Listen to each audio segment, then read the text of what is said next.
Et si le plus grand conquérant de l'histoire n'avait pas seulement gagné ses batailles avec des canons, mais avec des images? Avant Instagram, avant les médias, il y avait Napoléon. Un homme qui comprit que pour régner sur les cœurs, il fallait d'abord régner sur les esprits. Paris, 1804. Dans un atelier silencieux, Napoléon observe Jacques-Louis David peindre son couronnement. Chaque geste, chaque regard est calculé. Ce n'est pas un simple tableau, c'est un outil politique. David immortalise un moment qui n'a jamais existé, Napoléon se couronnant lui-même. Ce geste d'orgueil devient symbole d'autorité. Le peuple y voit un roi choisi par le destin, pas par les hommes. À Paris, les presses tournent jour et nuit. Chaque article, chaque ligne glorifie l'empereur. Les défaites? Disparues. Les victoires? Multipliées. Napoléon ne laisse rien au hasard, même les mots deviennent soldats. Les peintres, les graveurs, les sculpteurs, tous travaillent à une seule cause, fabriquer la légende. Napoléon leur commande des héros, pas des hommes. Des triomphes, pas des doutes. Dans les rues, les affiches de Napoléon s'accrochent au mur comme des icônes. Les enfants apprennent son nom à l'école. Le peuple croit voir un surhomme, mais il ne voit qu'une image soigneusement construite. Dans ses proclamations, Napoléon écrit lui-même les phrases qui feront trembler l'Europe. Il sait que quelques lignes peuvent valoir 1000 sabres. Soldats, du haut de ces pyramides, 40 siècles vous contemplent. Une phrase immortelle, un empire de mots. Napoléon supprime les journaux qui osent critiquer. L'opinion publique devient un champ de bataille silencieux. Il n'y a plus de vérité, seulement la version impériale. En Angleterre, les caricaturistes ridiculisent l'empereur. En réponse, Napoléon inonde l'Europe d'images héroïques. Dans cette guerre, les pinceaux valent autant que les fusils. Les professeurs enseignent la gloire du Premier Empire.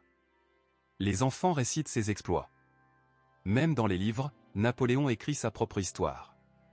Il devient un mythe vivant. Les tableaux de David trônent au Louvre, gigantesques, sublimes. Le peuple vient s'incliner devant son image. L'art devient religion. Et Napoléon, son dieu. Partout, l'aigle impérial s'élève sur les uniformes, les drapeaux, les pièces. Ce n'est plus un oiseau, c'est une idée, celle de la puissance éternelle. Lors de ses apparitions publiques, la foule hurle son nom. Les regards brillent, les mains tremblent. Ce n'est plus un homme, c'est un spectacle vivant. Napoléon le sait et il joue son rôle à la perfection. Dans les portraits officiels, aucun défaut. Les rides disparaissent, les cicatrices s'effacent. Même la peinture ment, mais le mensonge est beau, alors le peuple y croit. Chaque cérémonie, chaque discours est chorégraphié. Napoléon transforme la politique en théâtre. Il sait que dans l'histoire, l'image dure plus que la vérité. Même ses ennemis admirent son génie visuel. En Allemagne, en Italie, on copie son style, son uniforme, ses portraits. L'image de Napoléon dépasse la France, elle devient universelle. Ses correspondances, pleines de grandeur, sont soigneusement publiées. Il montre au monde un empereur éclairé, humain, presque poétique, tout en cachant l'homme fatigué derrière la gloire.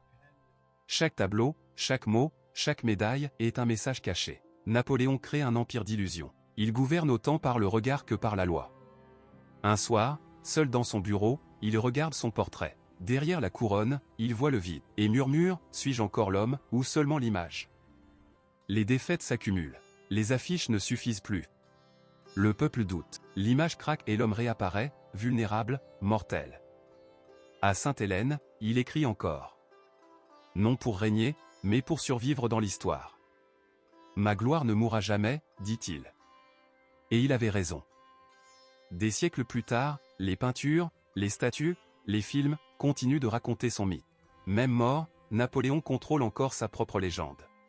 Il avait compris avant tous, celui qui écrit l'histoire, la possède. Napoléon ne fut pas seulement empereur des hommes, mais empereur des récits. Les peuples oublient leur roi, mais jamais leur mythe. Et Napoléon, lui, ne mourra jamais vraiment tant que son image continuera de fasciner le monde. Si cette histoire t'a captivé, abonne-toi. Ici, nous faisons revivre les légendes de l'histoire, celles qui ont façonné le monde.